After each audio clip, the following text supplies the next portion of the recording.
بسم الله الرحمن الرحيم الحمد لله نحمده ونستعينه ونستغفره ونعوذ بالله من شرور أنفسنا ومن سيئات أعمالنا من يهده الله فلا مضل له ومن يضلل فلا هادي له وأشهد أن لا إله إلا الله وحده لا شريك له وأشهد أن محمدا عبده ورسوله صلى الله وسلم وبارك عليه وعلى آله وصحبه أجمعين أما بعد.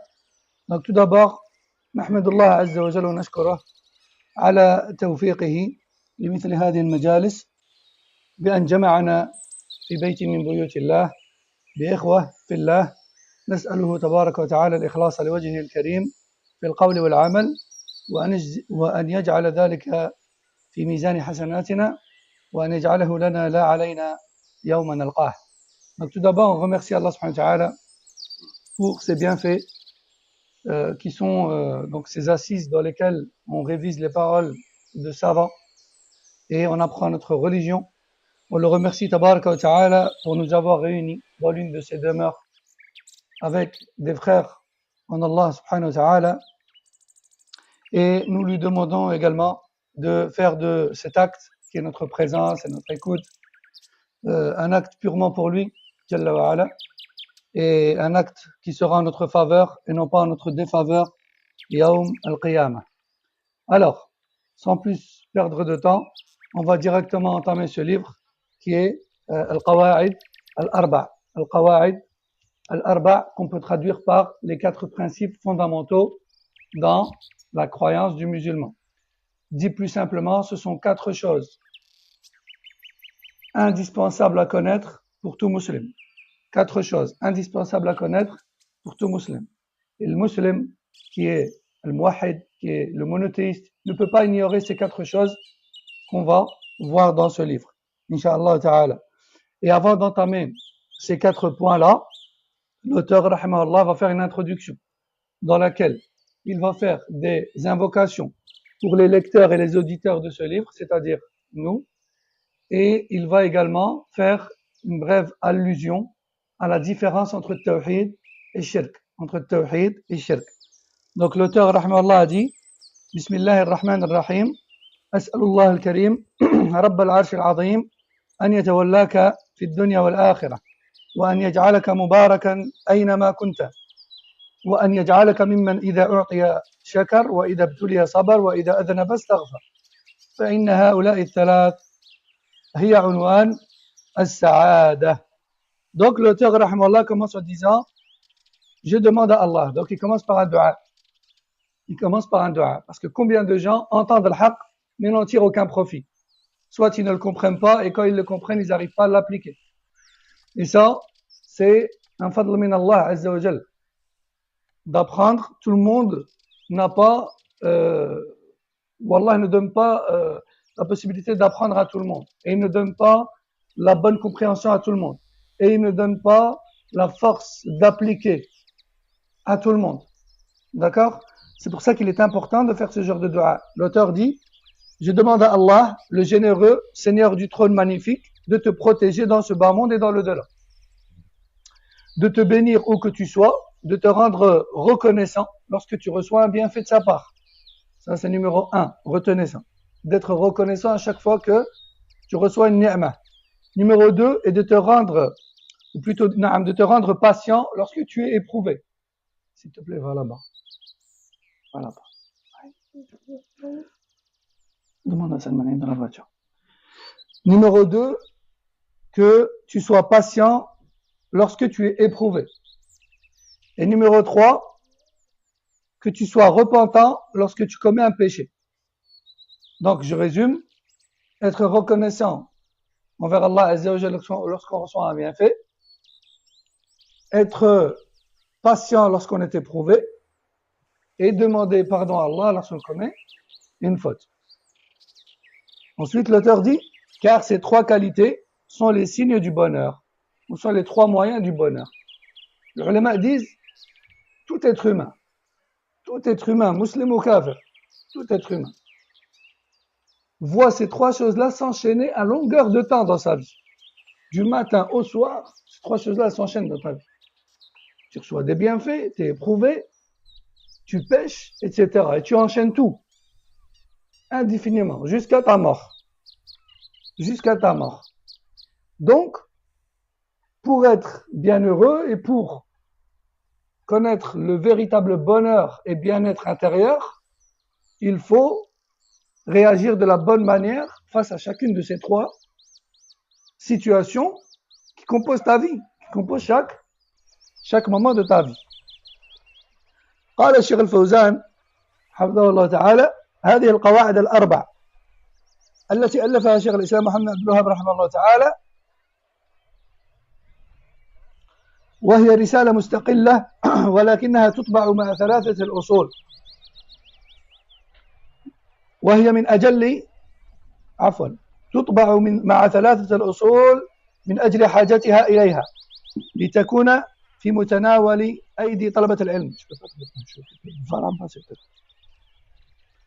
والقواعد جمع قاعدة، والقاعدة هي الأصل الذي يتفرع عنه مسائل كثيرة أو فروع كثيرة. ومضمون هذه القواعد الأربع التي ذكرها الشيخ رحمه الله هو معرفة التوحيد ومعرفة الشرك. وما هي القاعدة في التوحيد وما هي القاعدة في الشرك؟ لأن كثيرا من الناس يتخبطون في هذين الأمرين، يتخبطون في معنى التوحيد ما هو ويتخبطون في معنى الشرك، كل يفسرهما على حسب هواه. ولكن الواجب أننا نرجع في عقيدتنا إلى الكتاب والسنة ليكون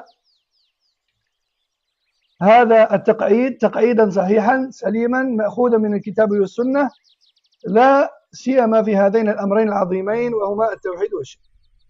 Donc, Cheikh Al-Fawzan, en fait, il nous donne un bref aperçu de ce livre et il dit, en fait, ce livre qui s'intitule Les 4 principes fondamentaux, c'est un livre qui est écrit par un grand savant qui s'appelle Cheikh Mohammed Abdul Wahhab, rahimahullah, qui a vécu aux environs, ou plutôt au début,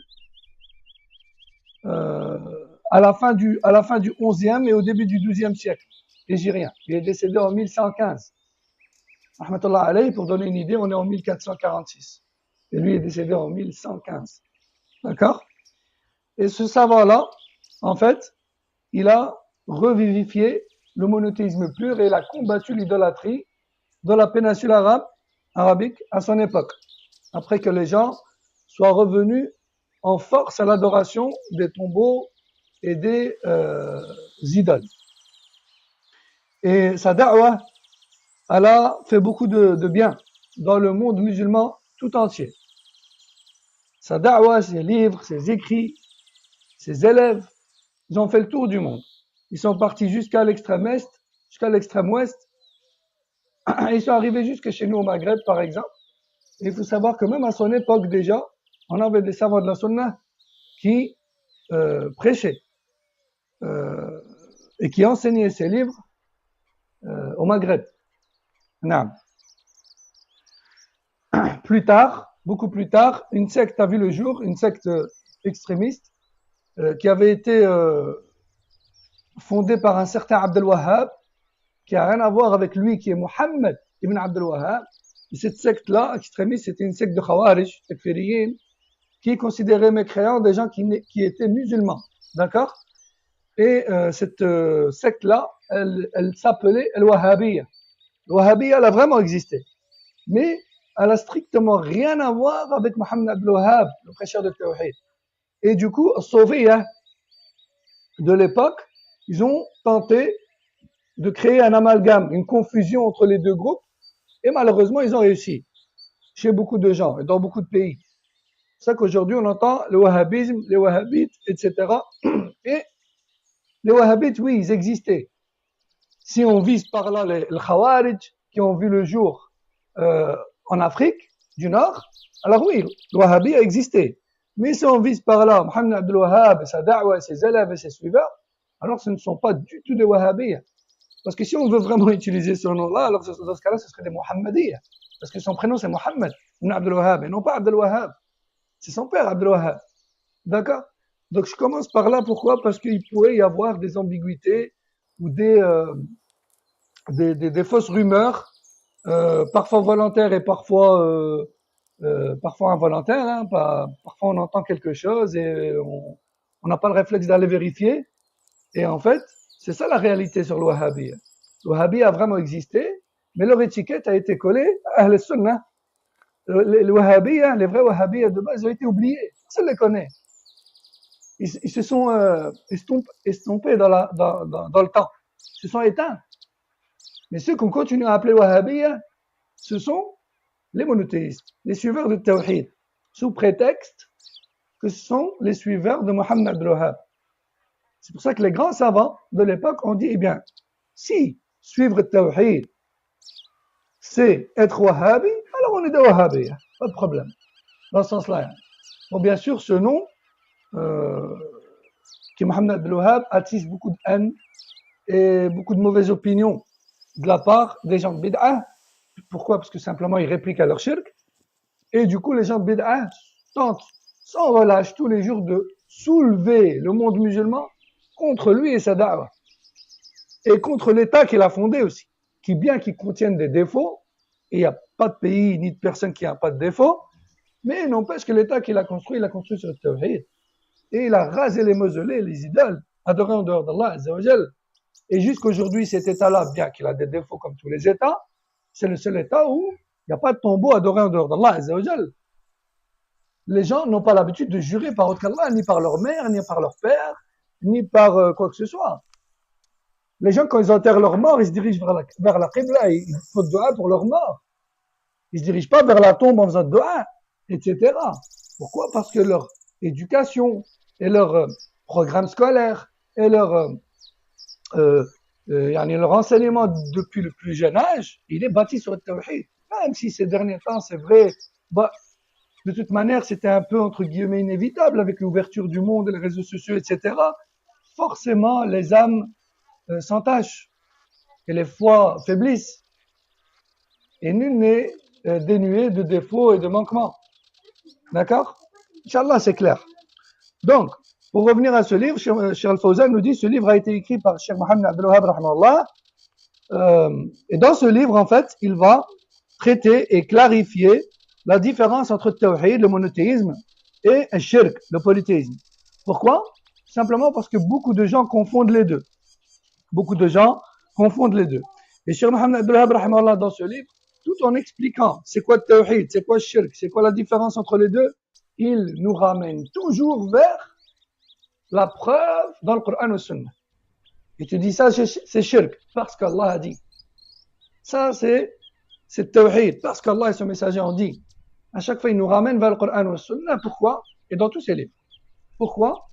Pour nous faire remarquer que ce qui nous apprend, ce qui nous enseigne, ça vient pas de lui. Ça vient du ciel. Ça vient de la révélation. D'accord? Donc si quelqu'un vous dit, oh mais toi tu suis Cheikh Mohammed Abdul Wahhab, il dit, moi je suis tous les savants du Coran et du Sunna. Et ce que Mohammed Abdul Wahhab dit dans ses livres, il est également dit par tous les autres ulama de Sunna avant et après lui. Et peu importe leur pays, leur origine. Hein?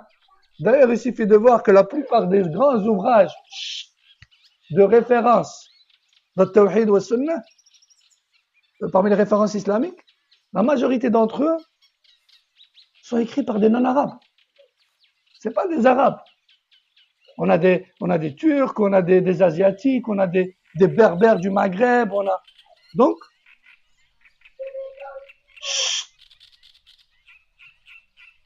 Donc, vraiment, c'est pas une question d'origine, de nationalité, ni quoi que ce soit de tout ça. C'est une question de suivi des textes. طيب.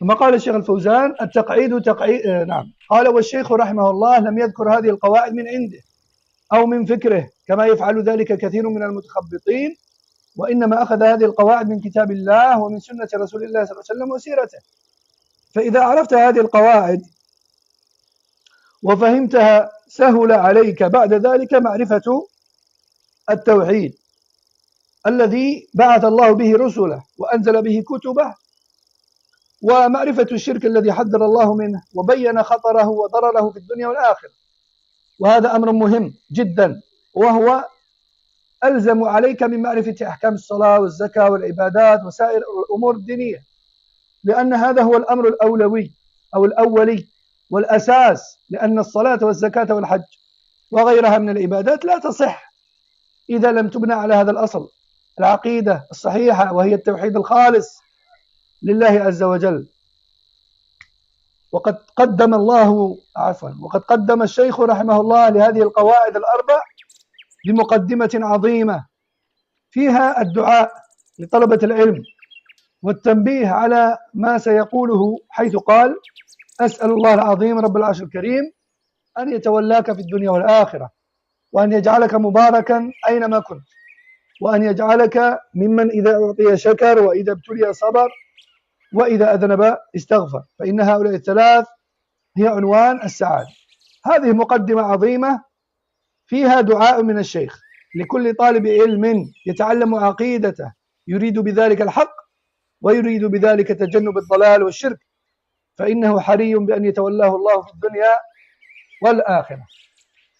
Alors, Cheikh Al-Fawzan nous dit, soyez attentifs, en fait, dans ce livre, l'auteur rahimahullah va insister sur l'importance de comprendre correctement al-tawhid, l'islam, et d'éviter le shirk, l'idolâtrie, en se basant sur le Coran ou le Sunnah. Et en fait, dans ce livre, il explique que toutes les adorations ne sont valables que si elles reposent sur une croyance correcte, tirée du Coran ou Sunnah. Enfin, l'auteur rappelle aussi dans ce livre, ou plutôt Cheikh Al-Fawzan rappelle que ce livre commence par une invocation. Donc Cheikh Mohammed Abdul Wahhab rahimahullah demande à Allah Jalla wa Ala de nous accorder à nous, lecteurs et auditeurs de ce livre, il demande à Allah subhanahu wa ta'ala de faire de nous des personnes reconnaissantes pour les bienfaits envers Allah, reconnaissantes envers Allah pour les bienfaits, des personnes endurantes et patientes lors des épreuves, et enfin de faire de nous des personnes qui demandent toujours pardon à Allah quand ils pêchent. Parce que tout le monde pêche. Rasul sallallahu alayhi wa sallam a dit Kullu bani Adam khata. Il n'a pas dit mukhta. Khata. Et ce mot a pour shem ou pour moul, ceux qui connaissent un peu le lugha al-arabiyya, fa'al. C'est-à-dire que, au lieu de dire que c'est quelqu'un qui fait telle action, ça veut plutôt dire c'est quelqu'un qui fait constamment et à répétition et à grande échelle cette action. Kullu bani Adam khata wa khayrul khata'in tawwabun. Tout fils d'Adam pêche constamment et sans relâche. Et du coup, ce qui permet aux uns et aux autres de se distinguer parmi tous ces êtres humains, c'est quoi finalement? C'est le repentir, le regret et le demande de pardon à Allah tabaraka wa ta'ala et la cessation de ses péchés. Donc c'est ça le dua de Cheikh, et c'est un grand dua, parce qu'en fait ces trois choses-là, c'est ce qui nous rend heureux. Sans ça, on n'est pas heureux. Parce que les moyens ou les causes du bonheur mondain et matériel, ils sont éphémères. On profite des choses, après on s'en lasse. On profite des choses tant qu'on les a, après elles s'en vont. Mais le bonheur spirituel, le bonheur intérieur, qu'Allah Azza wa Jalla te donne à travers le tawbah, à travers le shukr, à travers sabr, c'est un bonheur infini. Et même quand tu meurs, il te suit. Il vient avec toi encore dans l'akhirah. Et il se transforme en récompense dans le Jannah. Il n'y a pas un bonheur mieux que celui-là. ثم قال الشيخ الفوزان حفظه الله تعالى: وإذا تولاه الله في الدنيا والآخرة فإنه لا سبيل إلى المكاره أن تصل إليه، لا في دينه ولا في دنياه. قال تعالى: الله ولي الذين آمنوا يخرجهم من الظلمات إلى النور والذين كفروا أولياؤهم الطاغوت.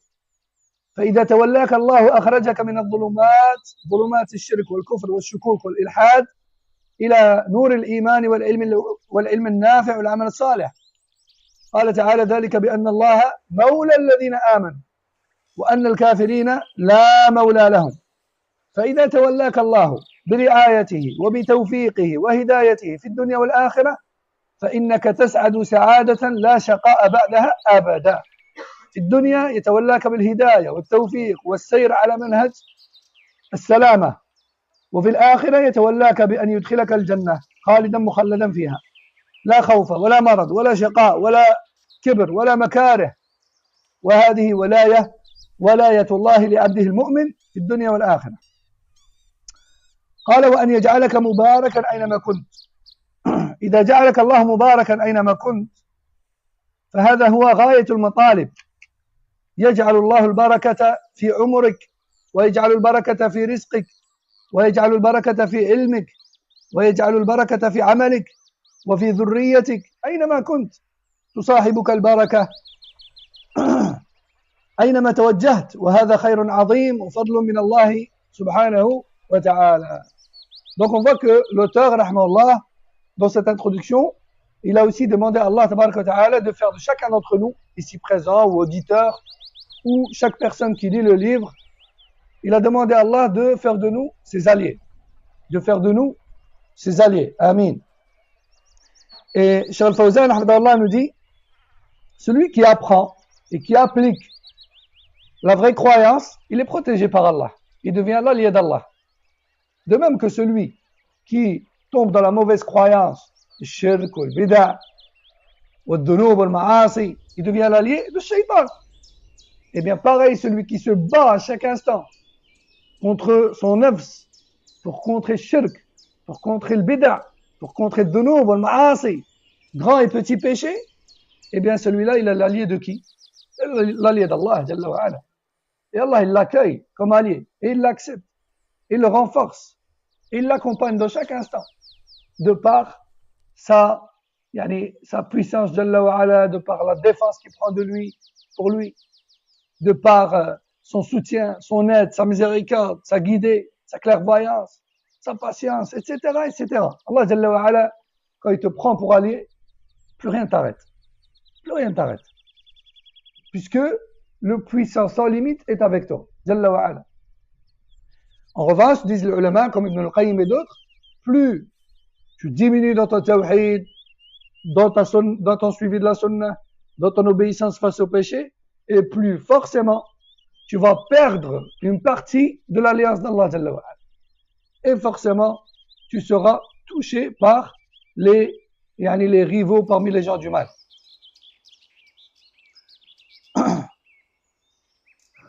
Cheikh Al-Fawzan, hafidhallah, nous dit, celui qui apprend et applique la vraie croyance, il est protégé par Allah, dans ce monde et dans l'au-delà.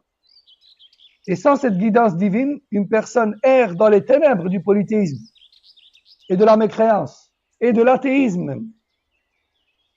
Allah Jalla wa ala guide ceux qui cherchent sincèrement la vérité. Allah dit dans le Coran, وَمَنْ يُؤْمِنْ بِاللَّهِ يَهْدِي قَلْبَهُ. Celui qui est sincère. Celui qui est sincère. Allah guide son cœur. Où qu'il soit. Où qu'il soit. Vous n'avez jamais vu les gens qui découvrent l'islam et qui l'embrassent alors qu'ils se trouvent dans des contrées coupées du monde. Moi, j'en ai rencontré. Moi, j'ai vu des gens qui venaient de très loin au Brésil, dans des endroits où il n'y a pas un musulman. Je les ai vus arriver, tout ce qu'ils connaissaient, c'était Ashhadu, et un petit peu salat avec beaucoup de lacunes. Et ils avaient même jamais mis les pieds dans un pays musulman. Je les ai vus arriver dans un pays musulman, pris en charge par les institutions éducatives, de Jamia al-Islamiyya, l'Université islamique de Médine. Et quelques mois plus tard, je les ai recroisés, mashallah, ils parlaient la langue arabe et récitaient le Coran. Allah, il les a guidés. Ces jeunes-là, je me rappelle, je les ai entendus discuter avec l'accueil. Ils disaient que lorsqu'ils ont été acceptés à l'Université de Médine, ils ont dû faire une journée entière de route, non-stop, pour arriver au consulat saoudien et faire leur demande de visa. Une journée entière, en route. Subhanallah. Nous, aujourd'hui, on prend le TGV, on va à Paris, on fait nos papiers, et on est parti. Et on va même plus, d'ailleurs. En 2 clics, on y va. Ça, là, on n'a plus besoin d'y aller. Subhanallah. Allah, il guide qui il veut. Non. Donc, Charles Fawzan nous dit, Allah guide ceux qui cherchent sincèrement la vérité vers la lumière de la foi et vers les bonnes actions. Cette guidance apporte la bénédiction dans la vie. Et ça change ta vie. Quand tu découvres le tawhid, tu découvres le sunnah, ta vie, elle change. Ta prière, elle change.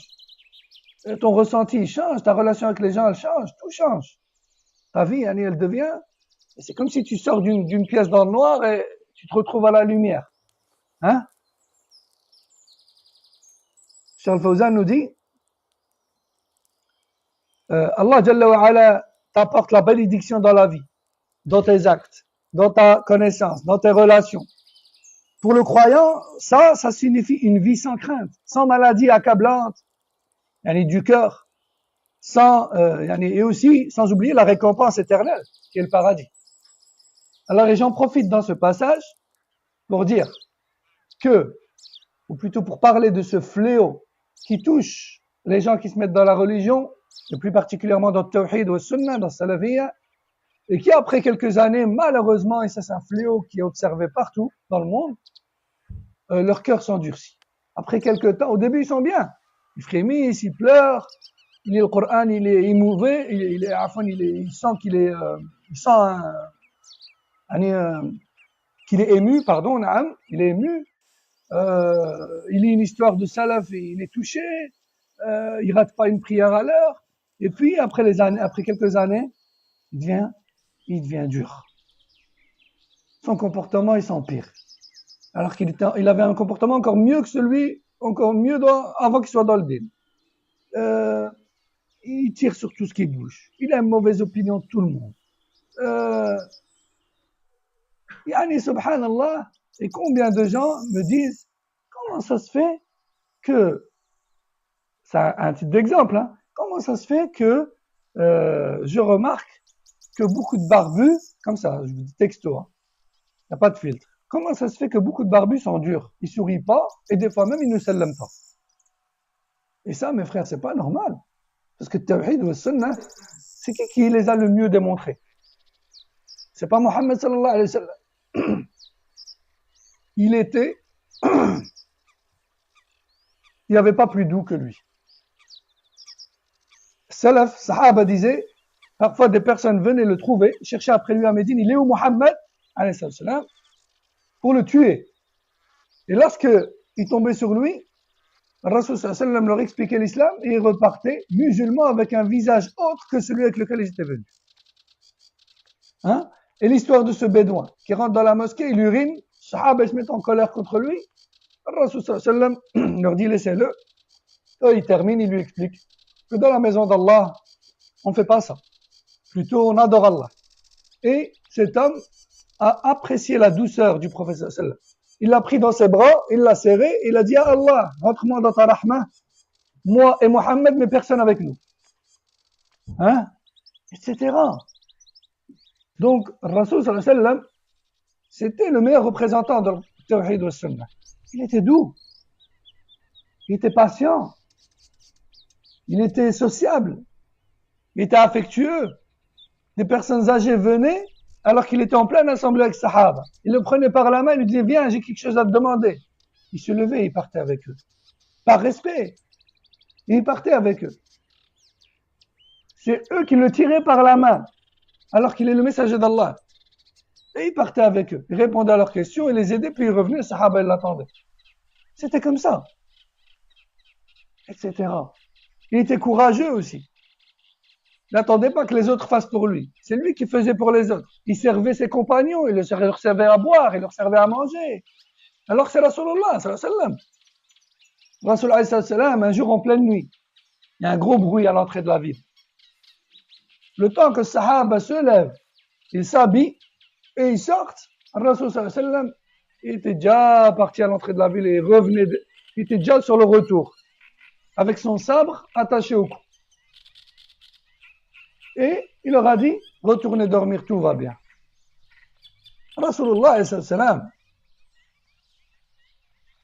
Donc tout ça pour dire que, Et cette question a été posée à Cheikh Yahya al-Najmi, rahimahullah.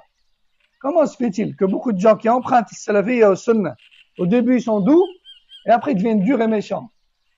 Il a dit, eh bien ces gens, ils n'ont pas compris le sunnah. Il a dit, ces gens, ils n'ont pas compris le sunnah. Au début, ils croyaient l'avoir comprise, mais au final, ils ne l'ont pas comprise. Vous savez pourquoi? Parce qu'au début, ils sont tombés sur des gens de la sunnah qui leur ont fait de da'wah avec douceur. Ils étaient contents de profiter de cette douceur. Une fois qu'ils ont compris le sunnah, ils n'ont pas répété l'action. J'ai cru que tout était gagné pour eux. Ils regardent mal. Certains, pas tous, regardent mal. Ils ne l'aiment pas. Ils sont durs. Son frère commet une erreur, ben qui ne sait pas, lui tire dessus, etc. Et ça, c'est pas normal. Hein? Ça se retire aussi, ça reste en clan. Les autres ne sont pas dans la sunna. Qui t'a dit qu'ils ne sont pas dans la sunna? Tu leur en auras parlé? Est-ce que tu en as parlé? Est-ce que tu as expliqué gentiment? Tu as expliqué, subhanallah. Dans certaines mosquées, parfois les vieux me disent, pourquoi les barbus sont toujours là-bas dans leur coin? Pourquoi ils ne prient pas à côté de nous? Pourquoi ils ne se l'aiment pas? Pourquoi Kada? Mais la sunna, elle se désavoue de ça.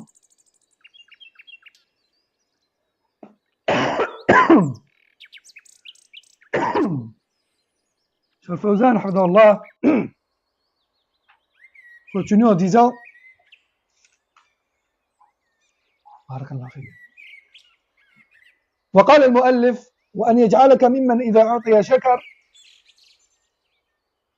خلاف بارك الله فيك خلاف أو خلاف الذي إذا أعطي كفر النعمة وبطرها فإن كثيرا من الناس إذا أعطوا النعمة كفروها وأنكروها وصرفوها في غير طاعة الله فصارت سببا لشقاوتهم. أما من يشكر فإن الله يزيده. قال تعالى وإذ تأذن ربكم لئن شكرتم لأزيدنكم والله يزيد الشاكرين من فضله وإحسانه. فإذا أردت المزيد من النعم فاشكر الله وإذا أردت زوال النعم فاكفرها. ثم قال المصنف وإذا ابتلي صبر. فالله يبتلي العباد، يبتليهم بالمصائب، يبتليهم بالمكاره، يبتليهم بالأعداء من الكفار والمنافقين، فيحتاجون إلى الصبر وعدم اليأس وعدم القنوط من رحمة الله، يثبتون على دينهم ولا يتزحزحون مع الفتن أو يستسلمون للفتن، بل يثبتون على دينهم، يصبرون على ما يقاسون من الأتعاب في سبيلها، بخلاف الذي إذا ابتلي جزع وتسخط وقنط من رحمة الله، فهذا يزاد ابتلاء إلى ابتلائه ومصائب إلى مصائبه. قال صلى الله عليه وسلم إن الله إذا أحب قوما ابتلاهم فمن رضي فله الرضا ومن سخط فله السخط أو عليه السخط. وأعظم الناس بلاء الأنبياء ثم الأمثل فالأمثل. ابتلي الرسل وابتلي الصديقون وابتلي الشهداء وابتلي عباد الله المؤمنون لكنهم صبروا. أما المنافق فقد قال الله فيه ومن الناس من يعبد الله على حرف، يعني طرف، فإن أصابه خير اطمأن به وإن أصابته فتنة انقلب على عاقبيه خسر الدنيا والآخرة وذلك هو الخسران المبين. Donc, dans ce passage, Cheikh Al-Fawzan hafidahullah commente l'invocation de l'auteur lorsqu'il dit « Je demande à Allah qui vous met tous parmi ceux qui patientent quand ils sont éprouvés. » Et la plus grande des épreuves qu'Allah peut te donner, c'est celle dans le suivi de Tawhid, l'appel au Tawhid et le combat de l'idolâtrie. Il n'y a pas plus grande épreuve.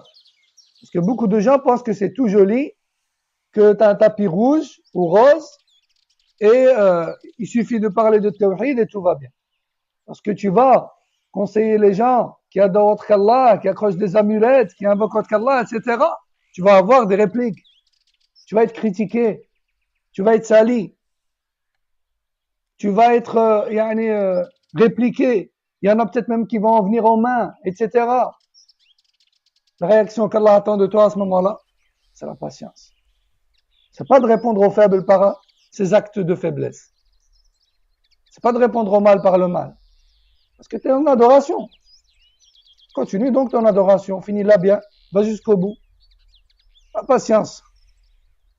Cheikh Fawzan nous dit, l'auteur explique que lorsqu'Allah Jalla wa Ala accorde une bénédiction, il faut être reconnaissant.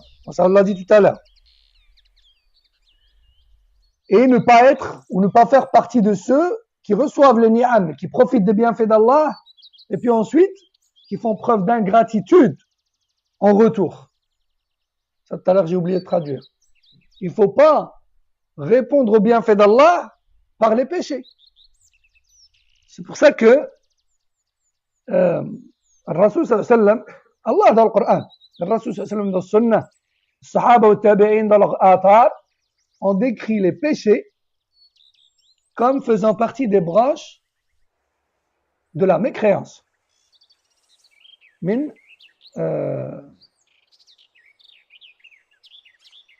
shi'ab al-kufr.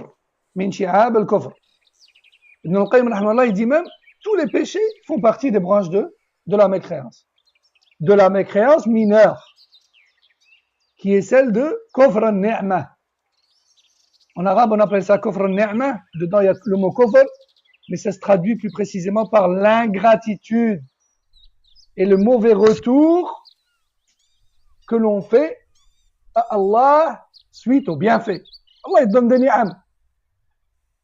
Et toi, tu le réponds par des péchés. Certains sahaba disaient, ingrat est l'être humain. Les bienfaits d'Allah descendent sur lui. Les bienfaits d'Allah descendent sur lui et lui renvoie des péchés. Allah fait descendre des bienfaits sur lui et lui il fait remonter des péchés à Allah. Azza wa Jal. Cheikh Fawzan nous dit aussi, Allah teste ses serviteurs par des difficultés aussi, des épreuves et des ennemis, nécessitant de la patience et une confiance absolue en lui, subhanahu wa ta'ala. Ceux qui persistent dans leur foi, malgré les épreuves, obtiennent une grande récompense. Il ne doit pas baisser les bras. Patience. Il ne doit pas baisser les bras. Que ce soit les difficultés que tu rencontres en appelant au tawhid, ta famille, tes amis, tes voisins, que ce soit la difficulté que tu rencontres avec ton nefs face au péché, que ce soit la difficulté que tu rencontres face aux innovations religieuses, quand tu conseilles les autres. Patience. Allah ne t'a pas demandé de guider les cœurs. Il t'a juste demandé de le dire de la bonne manière, au bon moment, comme il faut, et quand il faut, et où il faut. Donc c'est bien fait, comme il le faut, quand il faut, et où il faut, c'est tout. Allah ne te demande rien d'autre. Passe ta route. T'énerve pas parce qu'on t'écoute pas, réplique pas. Non, Allah il veut pas tout ça de toi. N'annule pas ton action. T'as fait une bonne action. N'annule pas ton action. Il t'a pas écouté, tu lui dis écoute, Allah yahdini wa yahdik. Trace ta route. Adawa. Cheikh Fawzan nous dit aussi, donc, faut savoir que tu vas être éprouvé par des épreuves, des ennemis, et ça va nécessiter de la patience et une confiance absolue en Allah. Azza wa Jal. Et ceux qui persistent dans leur foi, malgré les épreuves, obtiennent une grande récompense. Tandis que ceux qui se révoltent ou désespèrent s'éloignent de sa miséricorde. Parce que c'est à ce moment-là que tu dois prouver que vraiment tu es mu'min. C'est pas uniquement quand tout va bien. Hein? Quand tout va bien, tout le monde peut se prétendre mu'min. Mais c'est dans la difficulté que tu dois encore plus prouver que tu es mu'min. Le prophète sallallahu alayhi wa sallam enseigne que plus une personne est pieuse, plus ses épreuves seront grandes. Ça aussi, les gens ont tendance à l'oublier. Que plus tu te rapprocheras d'Allah, et plus il t'éprouvera. Comme je dis toujours, c'est un pack. La foi et la religiosité, elle va avec l'épreuve. Tu veux qu'Allah te donne beaucoup d'iman, beaucoup d'ilm, beaucoup de tawfiq, tu dois accepter les épreuves qui vont avec. Ça ne fait qu'un. C'est pas dissocié. Tu vas avoir des épreuves, c'est sûr. Et si tu veux pas d'épreuves, c'est pas dans l'iman alors. C'est pas dans l'iman. Et parfois on entend des gens mal intentionnés ou qui sont dominés par le shaitan, les sawasawis. Ils viennent et ils te disent Ah, mais franchement, t'en as pas marre de cette galère. Avant que tu sois dans le dîner, avant que tu aies la barbe et le voile, etc., tout allait bien dans ta vie. Et plus tu te diriges vers Allah, plus tu vis que la misère. T'as pas l'impression que c'est pire qu'avant. T'étais pas mieux avant, franchement. Ça vient de qui? Ça vient de Shaitan. Allah, il t'éprouve. C'est comme ça qu'il t'élève en degré et qu'il te pardonne tes péchés. Et le prophète sallallahu a dit, ma communauté, c'est une communauté à qui Allah a promis de tout pardonner. Yawm al-Qiyam. Il lui a promis aussi la plus grande de sa rahma. Et il lui a promis aussi le plus de place au paradis. La communauté qui occupera le plus de place au paradis, c'est notre communauté, celle de Mohammed sallallahu alayhi wa sallam. Mais est-ce que vous savez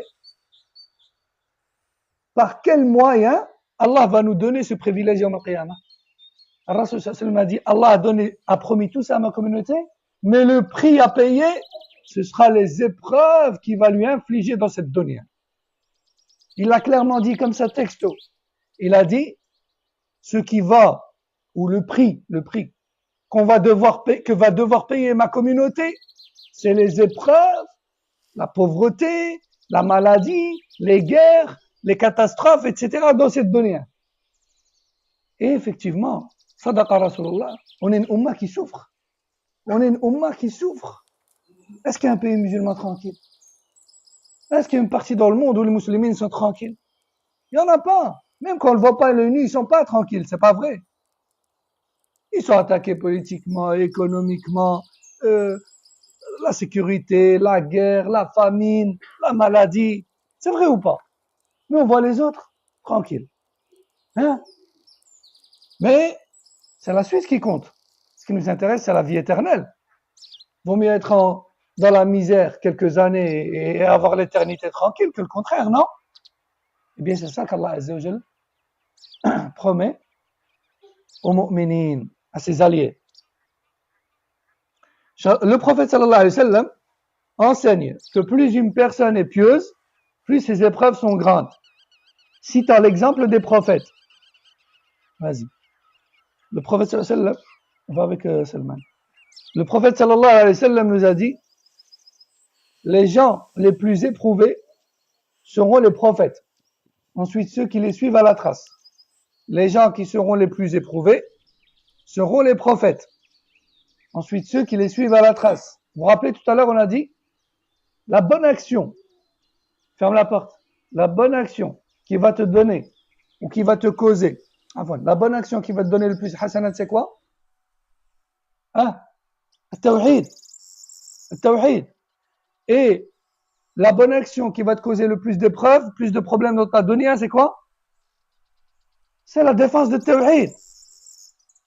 Et qui sont ceux qui ont le mieux prêché de Tawhid? Les prophètes. Le prophète sallam nous dit, les plus éprouvés parmi les gens sont les prophètes. Et ensuite ceux qui les suivent à la trace. Alors, lorsque tu vois des prêcheurs dont la priorité n'est pas de Tawhid,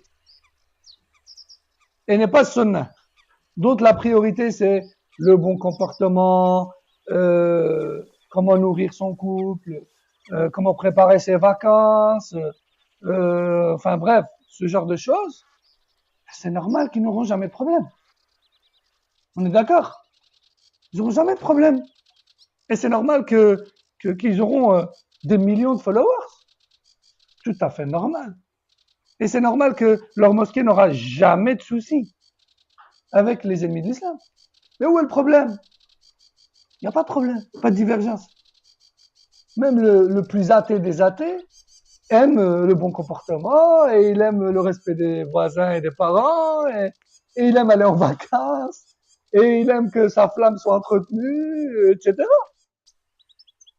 problème n'est pas là. Allah Azza wa Jalla dit dans le Coran, on n'a pas envoyé un prophète sans lui donner des ennemis parmi les djinns et les humains. Et Allah dit dans le Coran, nous avons envoyé dans chaque peuple un prophète afin de les inviter au tawhid et de les mettre en garde contre l'idolâtrie. C'est ça le da'wah qui te donne des épreuves. D'accord? Si tu parles jamais de tawhid en détail, si tu parles jamais de shirk en détail, si tu parles jamais de sunnah en détail, si tu parles jamais de bid'a en détail, tu seras tranquille. Tu n'auras jamais de souci avec personne. Mais est-ce que c'est ça qu'Allah veut de toi, finalement? C'est pas ça. Cheikh Al-Fawzan nous dit, donc plus ta foi sera grande, plus tes épreuves seront grandes. Cite ainsi l'exemple des prophètes, des justes et des martyrs. Ceux qui acceptent l'épreuve avec satisfaction reçoivent la miséricorde divine. Tandis que ceux qui s'en irritent, ceux qui se révoltent et n'arrivent pas à patienter dans l'épreuve, eh bien, malheureusement, ils vont récolter que du malheur. Puisque le prophète sallam a dit, celui qui patiente, Allah lui donne la patience. Tandis que celui qui se met en colère, qui se révolte, Allah se met en colère contre lui. Allah se met en colère contre lui. Et Allah dit dans le Coran, parmi les gens, il y en a qui adorent Allah à la lettre. À la lettre. À la harf. Et ce mot, subhanallah, il est important. Soyez attentifs. Il y en a parmi les gens des personnes qui adorent Allah à la lettre. À la lettre. Il n'y a pas, ils sont durs, ils sont carrés, plus carrés que carrés.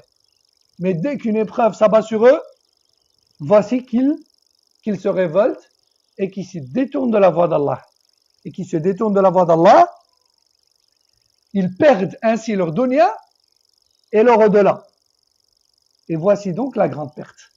Voici donc la perte claire. Et combien on en a vu? Ils sont carrés, ils sont stricts. Mais tant que tout va bien. Mais le jour où il a une épreuve, une maladie, un problème, ceci, cela, lâche tout. Tu dis, qu'est-ce qui t'est arrivé?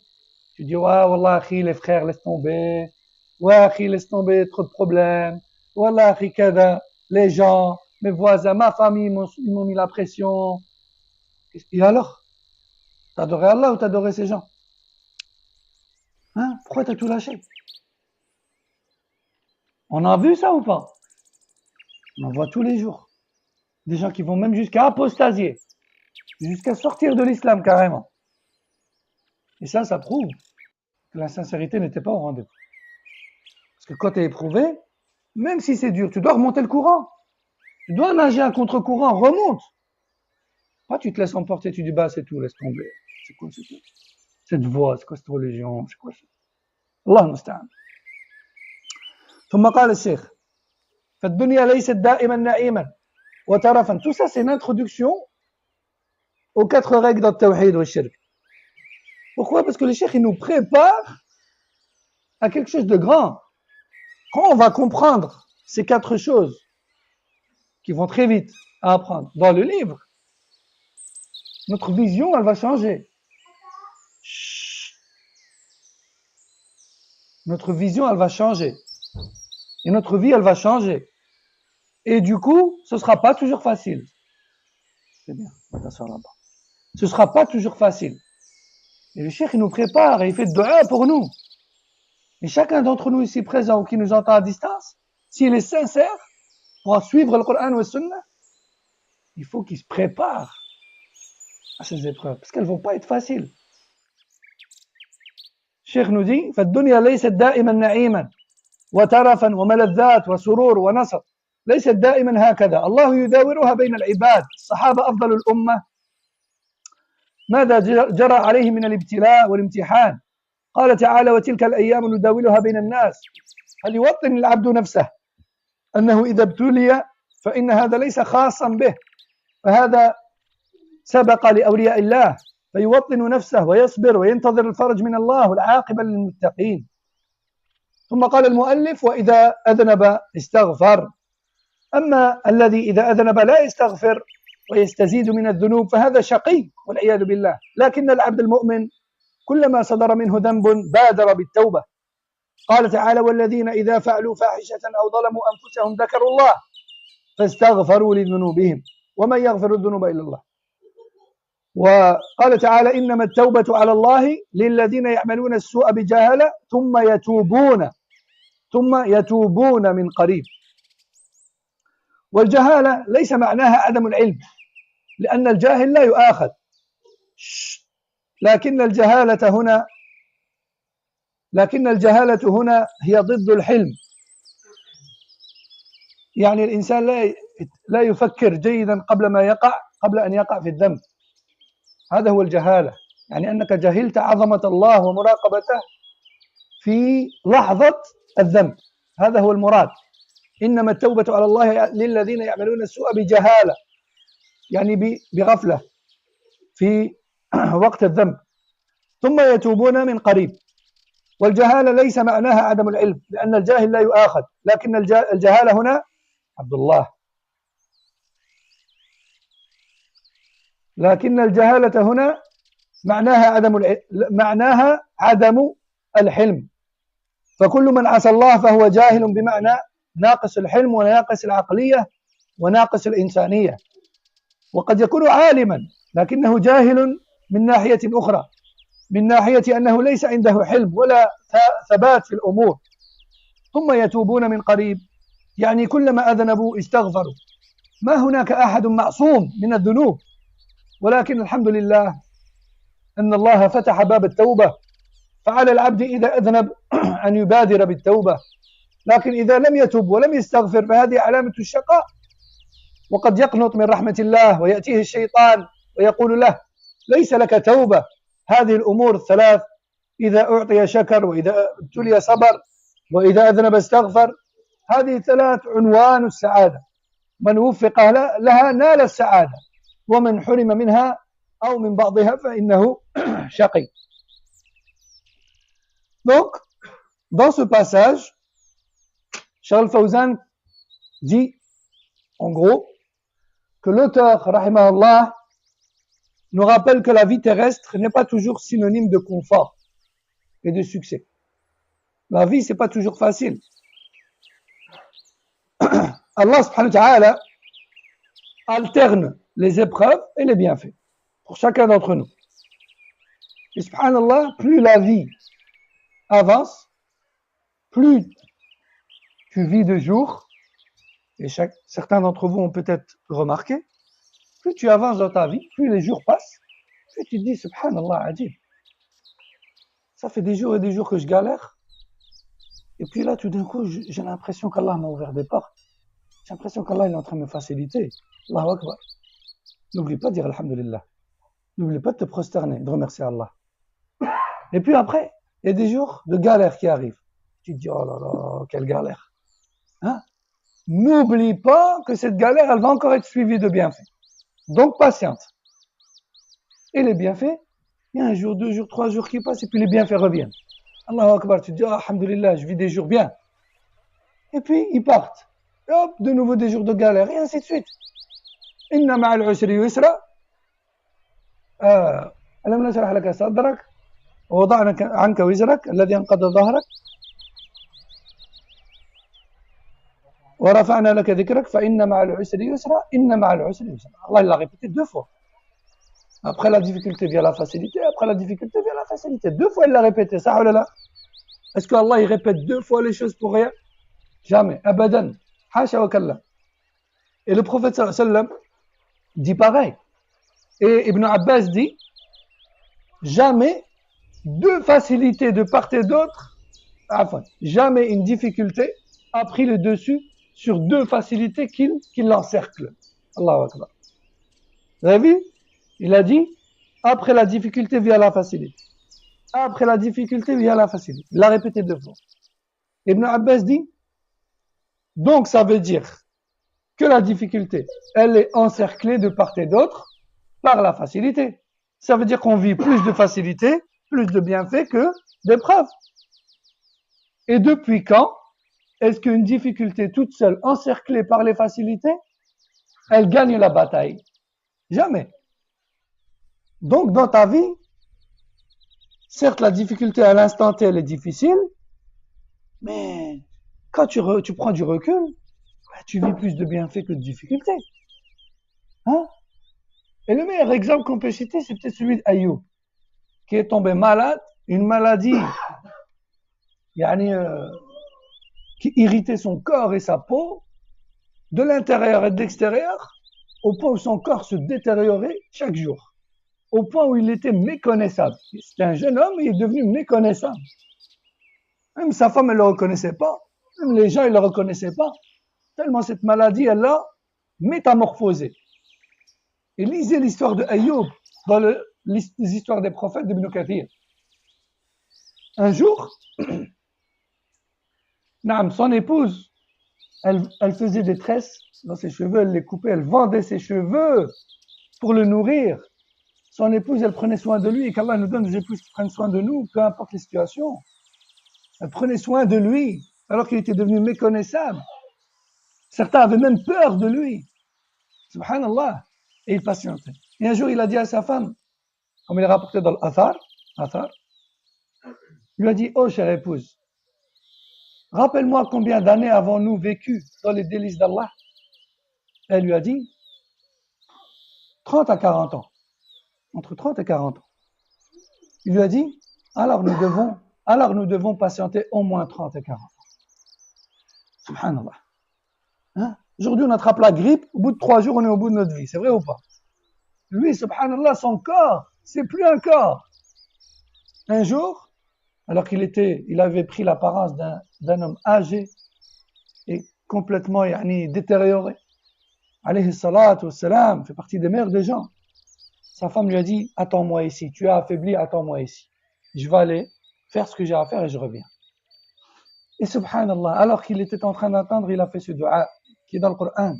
Oh Allah. Là, sa patience, elle est arrivée au bout. Il a dit, ya Allah, un grand mal m'a touché, ainsi que les attaques de Shaitan. Viens-moi au secours. Et c'est là qu'Allah lui a dit, et c'est là qu'Allah a fait jaillir une source du sol, une source d'eau fraîche. Et il lui a dit, lave-toi avec cette eau fraîche. Dedans, il y a boisson et guérison. Il en a bu. Il s'est lavé avec.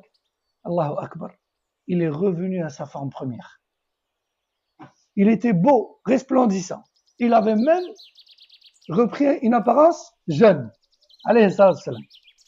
Quand son épouse est revenue, elle n'a pas trouvé son mari. Mais elle a vu ce jeune homme. Elle lui a dit, t'as pas vu un vieillard qui était ici? Il lui a dit, un vieillard?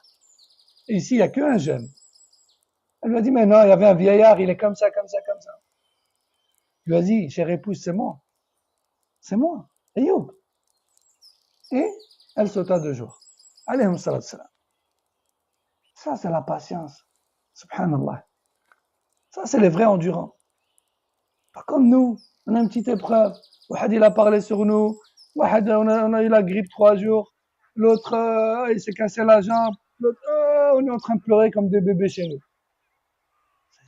Elle est où notre patience? Iman, il est où? Vous savez que l'imam Ahmed, quand il était sur son lit de mort, la douleur et les affres de la mort le faisaient gémir. Un homme est entré, il lui a dit, j'ai entendu tel dire que tel, dire que tel, dire que tel parmi les sahaba a dit que c'était détestable de gémir et que c'était quelque part comme une révolte contre la volonté d'Allah. Il a fermé sa bouche et il a cessé de gémir. Et les gens lui ont dit, qu'as-tu à être devenu silencieux? Il a dit, c'est détestable de gémir. Je patiente. Subhanallah. Ouais. Cheikh Al-Fawzan nous dit, l'auteur rappelle que la vie terrestre n'est pas toujours synonyme de confort et de succès.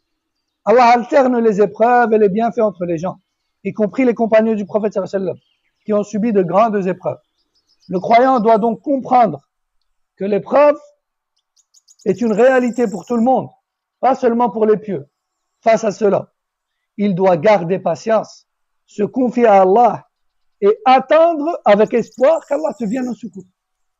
Tu dois attendre avec espoir qu'Allah te vienne au secours et te récompense.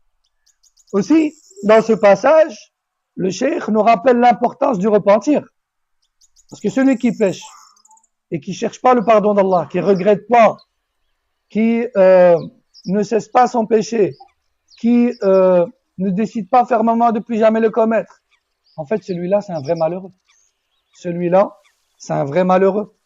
Même si les gens le croient heureux d'apparence, dans le fond de lui, il est malheureux. Il est seul. Il est dans une solitude extrême. Et c'est pour ça qu'en général, ces gens-là, plus ils sont loin dans le suivi des passions et loin du repentir, plus ils ont besoin des gens pour exister. Et dès qu'ils se retrouvent seuls chez eux, même si c'est des grandes icônes, parce qu'ils sont seuls chez eux, ils sont dans un mal-être profond. La plupart d'entre eux prennent des médicaments, etc. Beaucoup d'entre eux finissent par se suicider, etc. Ils vivent mal. Et pourtant, ils sont célèbres, ils sont riches. Mais ça suffit pas. Parce qu'il y a un manque dans le cœur, qui est celui de l'iman et du retour vers Allah. Le lien avec Allah, rien ne le remplace. Rien ne le remplace. Donc, Cheikh nous dit, celui qui se repent pas de ses péchés, qui revient pas vers Allah, il est véritablement malheureux. Et le croyant, lui, même s'il commet des péchés, il doit immédiatement se repentir et chercher le pardon. Car personne n'est à l'abri des péchés. Allah accepte toujours le repentir sincère. Enfin, l'auteur explique aussi que le péché est souvent lié à l'ignorance. Pas l'ignorance du péché comme quoi c'est un péché. Non, c'est pas ça qui est voulu. L'ignorance de la gravité de ce qu'il est en train de faire à l'instant T où il le fait. C'est l'ignorance là qui est visée. Allah dit dans le Coran, ce qui a pour sens, le repentir n'est accepté que de la part de ceux qui commettent la faute par ignorance à l'instant T, puis qui reviennent vers Allah. Cela, Allah leur pardonne. Tout le monde pêche, y compris les croyants. Et est-ce que le croyant, au moment où il commet le péché, il ignore que c'est un péché? Il n'ignore pas que c'est un péché. Par contre, ce qu'il ignore et oublie à l'instant T, c'est la puissance d'Allah et sa surveillance. La distraction. À ce moment-là, il est distrait. Une tentation vient devant lui, il oublie, il tombe sur l'opportunité. Et après, c'est trop tard. C'est la catastrophe. Qu'est-ce que j'ai fait? D'accord? C'est ça qu'Allah veut dire ici. Il dit le repentir n'est que pour ceux qui commettent le péché avec manque de réflexion à l'instant T. On peut traduire ça comme ça, parce que le cheikh dit que c'est un manque de hilm, un manque de prudence, un manque de conscience à l'instant T, puis qui regrettent et se repentent directement après.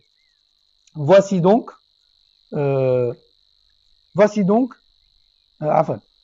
il demande pardon, et qui donc, à part Allah, pardonne les péchés. Et qui donc, à part Allah, pardonne les péchés.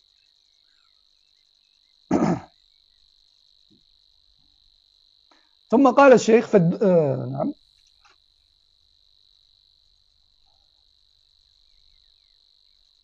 Oui. Ensuite, l'auteur, rahimahullah, loue Allah pour avoir ouvert la porte du repentir.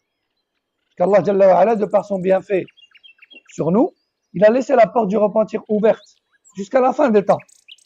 Lorsqu'un serviteur commet un péché, il doit se repentir immédiatement.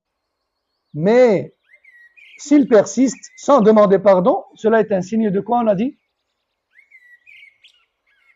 L'ignorance, c'est à l'instant T, mais celui qui revient jamais vers Allah, il continue de son péché. Non, de malheur. C'est un signe de malheur. Celui-là, il est malheureux. On n'est pas heureux quand on ne revient pas vers Allah. Normalement, le croyant, quand il commet un péché, c'est comme un poisson sorti de l'eau. Il est étouffé. Il ne ressent le bien-être que lorsqu'on le remet dans l'eau, que lorsqu'il revient à Allah. Il dit, ah, Rabbi, astaghfirullah, wa atubu ilayh. J'arrête. Je ne peux pas continuer comme ça. Astaghfirullah wa atubu ilayh. Je ne recommence plus jamais. نعم. ثم قال المصنف يعلم أرشدك الله لطاعته أن الحنيفية ملة إبراهيم أن تعبد الله وحده مخلصا له الدين وبذلك أمر الله جميع الناس أن تعبد الله وحده مخلصا له الدين كما قال تعالى وما خلقت الجن والإنس إلا ليعبدون. Donc ensuite, Cheikh Mohammed Abdel Wahhab nous dit, il fait encore dua. On voit comment il fait beaucoup de dua pour nous, il nous prépare à ce qui vient. Parce qu'il n'y a pas plus dur comme épreuve que celle des prophètes, qui est tawhid. Sache qu'Allah te fasse, ou plutôt sache qu'Allah te guide vers son obéissance. Que la religion de l'Hanifiyya, c'est la religion de Ibrahim. L'islam, c'est quoi? L'islam est une religion qui consiste à vouer un culte exclusif à Allah, en lui consacrant la religion pure. Comme Allah a dit, ce qui a pour sens, je n'ai créé les djinns et les humains que pour qu'il m'adore seul. Alors, le sens général, on l'a compris, mais quand on va rentrer plus tard, Inch'Allah, dans les détails, et qu'on verra que Tawhid, en fait, en surface, alhamdoulilah, en tant que musulmans, on est dans le Tawhid. Mais dans les profondeurs, on a beaucoup de manquements. Dans nos intentions, dans certains actes, certaines paroles, certains réflexes, certaines habitudes. On a beaucoup de manquements. On a beaucoup de manquements. Rasul sallallahu alayhi wa sallam a dit inna akhwafa ma akhafu alaykum الشرك الأصغر قال وما هو يا رسول الله قال الرياء. Le prophète sallallahu alayhi wa sallam a dit ce que je crains le plus pour vous. Il parle à qui le Rasul? Sahaba, les meilleurs de cette communauté. Ils ont dit ce que je crains le plus pour vous, c'est le petit shirk. Ils ont dit c'est quoi le petit shirk? Il a donné un exemple, il a dit l'ostentation. L'ostentation. Le fait de suivre le droit chemin, mais d'avoir quelque part envie qu'on nous voit, qu'on nous regarde, qu'on entende parler de nous. Hein? Ça, c'est du shirk. Et si tu combats pas ton âme pour rejeter ce sentiment et cette envie, ton action en cours, elle s'annule. Subhanallah. Allah, il la rejette. Donc, on a beaucoup de manquements. Et c'est pour ça qu'on doit apprendre le tawhid, en général, comme on va le faire là, mais aussi en détail, comme on verra plus tard dans les livres qui viendront après, Inch'Allah ta'ala. Parce que le Rasul sallallahu alayhi wa sallam et Sahaba et la communauté musulmane du début n'est arrivé à cet apogée-là et à cette dominance-là que par la maîtrise de tawhid en détail et le rejet de shirk dans le moindre détail.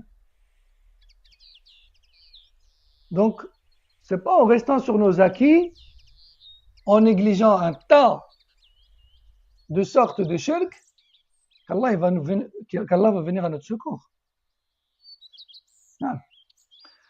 Donc, Cheikh nous dit, Cheikh Al-Fawzan,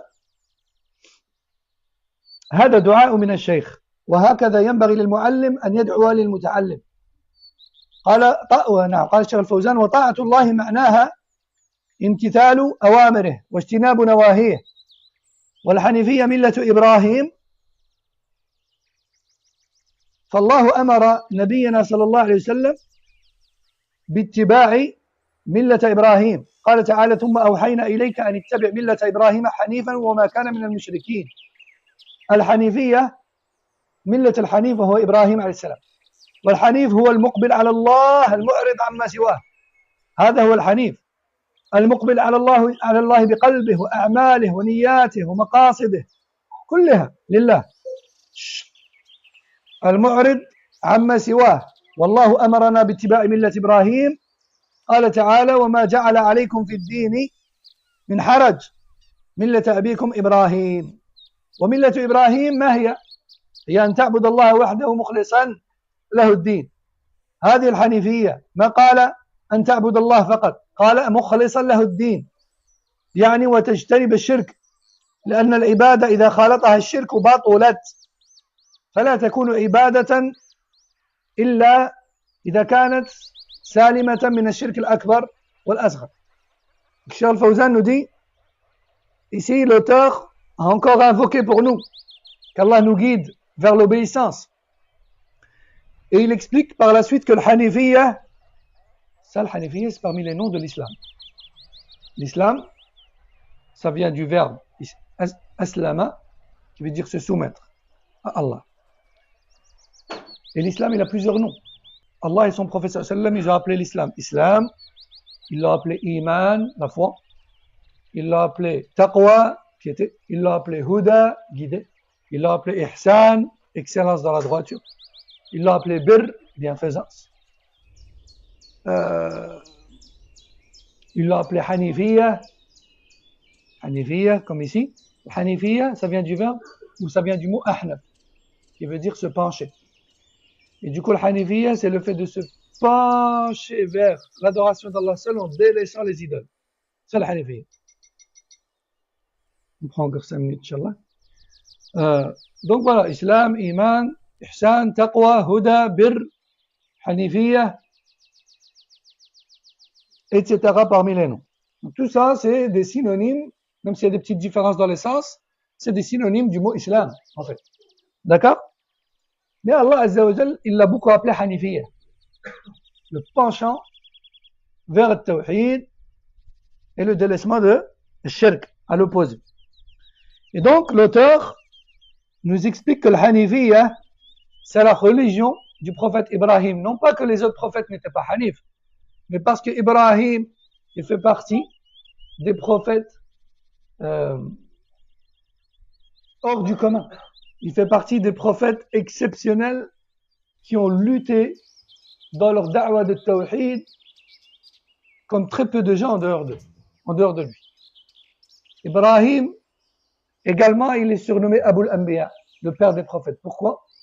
Parce qu'il n'y a pas eu beaucoup de prophètes avant lui. Par contre, tous les prophètes avant lui, ou la majorité des prophètes après lui, sont sa descendance, font partie de sa descendance. Il faut savoir ça. Ibrahim alayhi salam, il a eu comme enfant Ismaïl, et dans la descendance d'Ismaïl, il y a un seul prophète, qui est Mohammed sallallahu alayhi wa sallam. Il a eu aussi parmi les enfants Ishaq, et Ishaq était prophète. Il a eu des enfants, parmi lesquels Yaqub, qui était prophète. Et la majorité des prophètes qui ont suivi sont descendants de Yaqub. Yaqub, que l'on surnomme comment aussi? Israël. Et son peuple, ou le peuple qui est descendu de lui, était surnommé comment? Banu Israël, le descendant d'Israël. Et parmi ces peuples-là, il y avait beaucoup de prophètes. La majorité d'entre eux sont même issus d'eux. C'est pour ça qu'Allah parle beaucoup de Banu Israël. D'accord? Et il ne faut pas insulter Israël. Manquer de respect à Israël. Parce que Israël, c'est le prophète. Même si des personnes ou des États prennent son nom. Ça, c'est leur problème. Nous, ce qui nous intéresse, c'est le véritable propriétaire de ce nom à la base, qui est le prophète d'Allah et son allié, Yaqub alayhi salam. D'accord? Donc, le cheikh nous dit, l'auteur fait allusion à l'Hanifiyya, qui est la religion de Ibrahim, et qui consiste à vouer un culte exclusif à Allah, sans aucune association. Et il cite des versets pour appuyer cela. Notamment celui où Allah Azza wa Jal dit qu'il a créé les humains et les djinns que pour qu'ils adorent Allah seul. Subhanahu wa ta'ala. Ou encore le verset qui a pour sens Allah ne vous a donné aucune difficulté en religion, il ne vous a demandé que de suivre la religion de Ibrahim, qui est le tawhid, Hanifiyya, l'islam, l'iman, l'ihsan, taqwa, le huda, le birr, etc. Cheikh Ben Baz, rahimahullah, il explique beaucoup ça dans beaucoup de ses conférences. Il explique que l'islam, l'iman, l'ihsan, le tawhid, le sunnah, le birr, le taqwa, le huda, tout ça, ça a le même sens. C'est l'obéissance à Allah et la soumission à lui seul. Subhanahu wa ta'ala. Cheikh Al-Fawzan nous dit, enfin, l'auteur insiste aussi sur le fait que l'adoration ne peut être valable que si elle est purifiée de toute forme d'idolâtrie. Car toute adoration mêlée à l'associationnisme, à l'idolâtrie, au shirk, eh bien, en fait, elle devient invalide. Elle devient invalide. On termine ce dernier passage et on clôture, Inch'Allah. ثم قال الشيخ الفوزان كما قال تعالى وما أمروا إلا ليعبدوا الله مخلصين له الدين حنفاء والحنفاء جمع حنيف وهو المخلص لله وهذه العبادة أمر الله بها جميع الخلق كما قال تعالى وما خلقت الجن والإنس إلا ليعبدون ومعنى يعبدون يفردونني بالعبادة فالحكمة من خلق الخلق أنهم يعبدون الله مخلصين له الدين منهم من امتثل ومنهم من لم يمتثل لكن الحكمة من خلقهم هي هذه فالذي يعبد غير الله مخالف للحكمة من خلق الخلق ومخالف للأمر والشرع وإبراهيم عليه السلام هو أبو الأنبياء الذي جاءوا من بعده فكلهم من ذريته ولهذا قال جل وعلا وجعلنا من ذريته النبوة والكتاب فكلهم من بني إسرائيل حفيد إبراهيم عليه السلام إلا محمد صلى الله عليه وسلم فإنه من ذرية إسماعيل فكل الأنبياء من أبناء إبراهيم تكريما له وجعله الله إماما للناس يعني قدوة قال إني جاعلك للناس إماما يعني قدوة قال تعالى إن إبراهيم كان أمة يعني إماما يقتدى به، وبذلك أمر الله جميع الخلق كما قال تعالى وما خلقت الجن والإنس إلا ليعبدون. فإبراهيم دعا الناس إلى عبادة الله عز وجل كغيره من النبيين. كل الأنبياء دعوا الناس إلى عبادة الله وترك عبادة ما سواه. قال تعالى ولقد بعثنا في كل أمة رسولا أن يعبدوا الله واجتنبوا الطاغوت. وأما الشرائع التي هي الأوامر والنواهي الحلال والحرام فهذه تختلف باختلاف الأمم حسب الحاجات. يشرع الله شريعة ثم ينسخها بشريعة أخرى إلى أن جاءت شريعة الإسلام فنسخت جميع الشرائع وبقيت هي إلى أن تقوم الساعة. وأما أصل دين الأنبياء وهو التوحيد فهو لم ينسخ ولن ينسخ، ودينهم واحد وهو دين الإسلام بمعنى الإخلاص لله في التوحيد. أما الشرائع فقد تختلف تنسخ، لكن التوحيد والعقيدة من آدم إلى آخر الأنبياء كلهم يدعون إلى التوحيد وعبادة الله، وعبادة الله هي طاعته في كل وقت بما أمر به من الشرائع. فإذا نسخت صار العمل بالناسخ هو العبادة، والعمل بالمنسوخ ليس عبادة لله، والعمل بالمنسوخ ليس عبادة لله. Donc on patiente Inch'Allah, c'est le dernier passage, je traduis et on clôture Inch'Allah, très très important. Ça fait partie de la patience hein, dans l'adoration.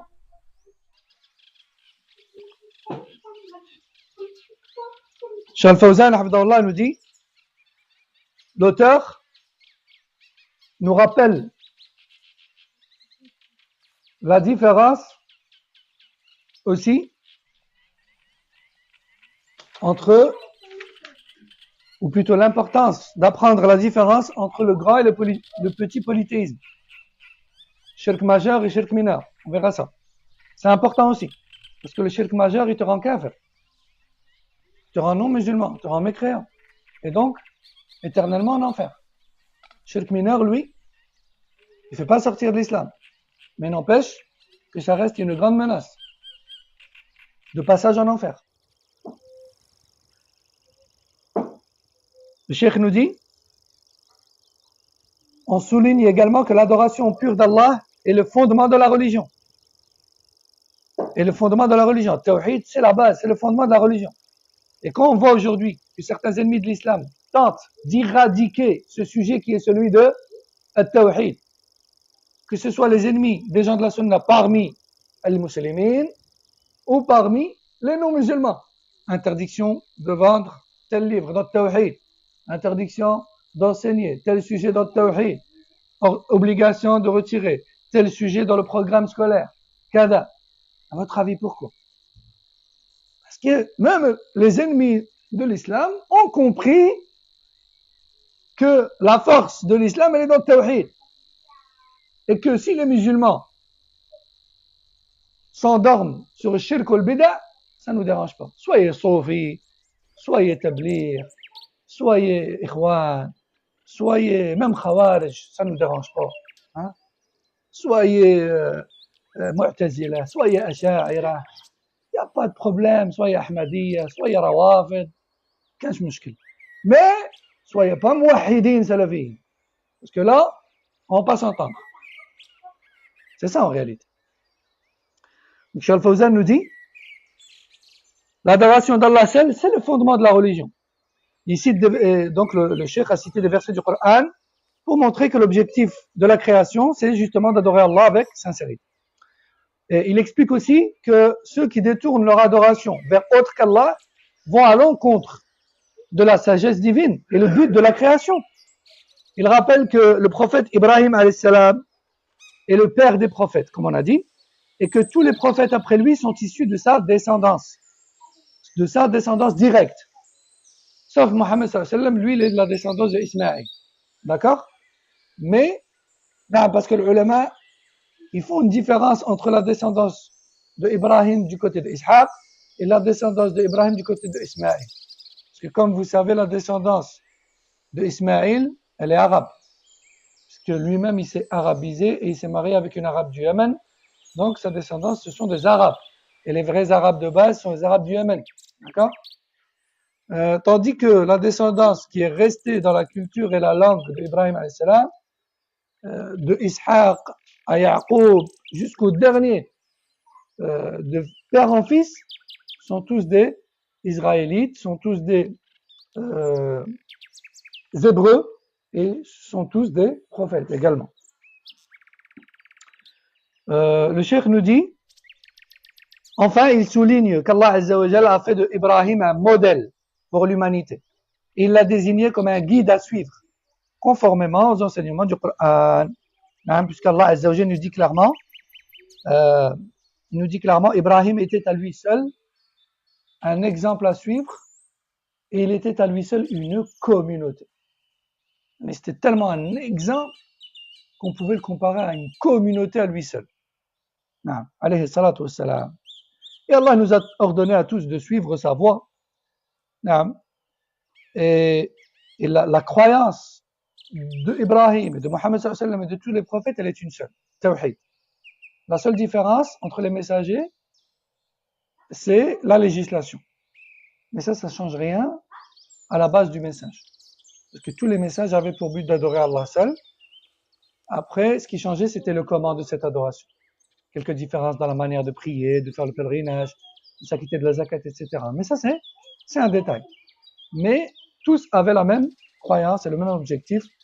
سبحانك اللهم وبحمدك أشهد أن لا إله إلا أنت أستغفرك وأتوب إليك وصلى الله وسلم وبارك على نبينا محمد وعلى آله وصحبه السلام عليكم ورحمة الله وبركاته